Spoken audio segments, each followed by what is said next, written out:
బాన్స్వాడ ప్రభుత్వాసుపత్రిలో వైద్యం వికటించిన బాలింతలకు నిమ్స్ ఆసుపత్రిలో చికిత్స కొనసాగుతోంది. వైద్యుల నిర్లక్ష్యంతో బాలింతల పరిస్థితి సీరియస్ కండిషన్కు చేరిందని కుటుంబ సభ్యులు అంటున్నారు. ఆపరేషన్ తర్వాత ఇన్ఫెక్షన్ సోకిందన్నారు. శిశువు పరిస్థితి సీరియస్గా ఉండడంతో నీలోఫర్ ఆసుపత్రిలో చేర్పించారు. బాధ్యులైన వైద్యులపై చర్యలు తీసుకోవాలంటున్న బాధిత కుటుంబ సభ్యుడితో మా ప్రతినిధి అరవింద్ ఫేస్ టు ఫేస్.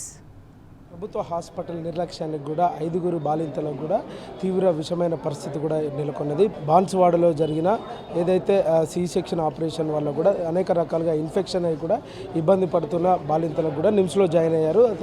అసలు ఇప్పుడు ఇక్కడ పరిస్థితి ఏ విధంగా ఉంది, మనతోని రుక్సానకు సంబంధించిన పేషెంట్కి సంబంధించిన కుటుంబ సభ్యులు ఉన్నారు, వారిని అడిగి తెలుస్తున్నాం. అన్న చెప్పండి, ఎక్కడి నుంచి వచ్చినా మీరు? సార్ మేము బాన్స్వాడ నుంచి వచ్చినాం. ఇది ఆపరేషన్ అయ్యి ఒక 8 days అవుతున్నది. వాళ్ళకు మొత్తం ఇన్ఫెక్షన్ అయిపోయింది, బాడీ స్వెల్లింగ్, కిడ్నీ మొత్తం లివర్ అవన్నీ డ్యామేజ్ అయినట్టు చెప్పారు మాకు. ఇన్ఫెక్షన్ మొత్తం పెరిగిపోయిందని. తర్వాత వాళ్ళకు బాన్స్వాడలో పట్టించుకోలేదు.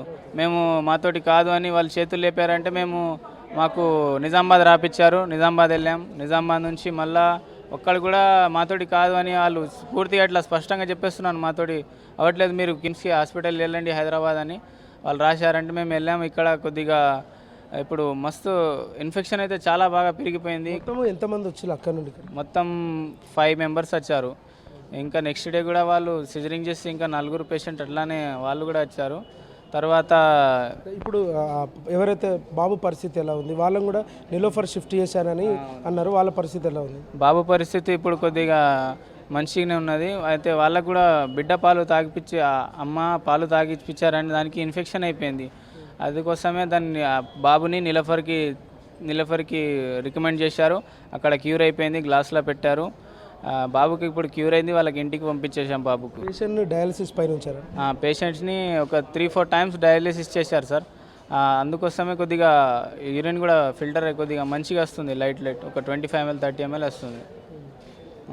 నార్మల్గా ఇప్పుడు అక్కడ హాస్పిటల్లో కూడా ఏ తారీఖు రోజు జరిగింది, అప్పుడు జరిగినప్పుడు కూడా ఏమేమి ఎఫెక్ట్లు వచ్చినాయంటే? శుక్రవారం అయింది సార్. శుక్రవారం అయితే శుక్రవారం మంచిగానే ఉన్నారు.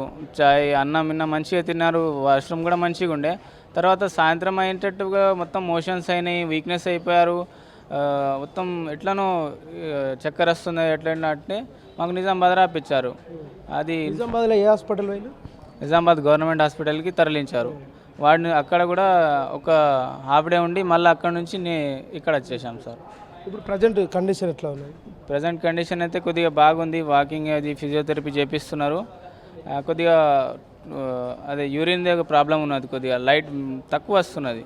ఏదైతే చూసుకుంటే ఇప్పటికే 5 పరిస్థితికి కూడా ఇప్పటికే సి సెక్షన్ చేసిన 5 బాధితులు కూడా ఇక్కడ నిమ్స్లో చికిత్స పొందుతున్నారు. వారికి మెరుగైన వైద్యం అందించాలంటూ కూడా BRS party deputy floor leader Harish Rao కూడా వచ్చి కూడా పరామర్శించారు. ఏదేమైనప్పటికి కూడా ప్రభుత్వం దీనికి స్పందించి వెంటనే వారికి ఎక్స్గ్రేషన్ ప్రకటించి వారికి మెరుగైన వైద్యం అందించాలంటూ కూడా డిమాండ్ చేశారు. వీడియో జర్నలిస్ట్ చంద్రతో అరవింద్, న్యూస్ హైదరాబాద్.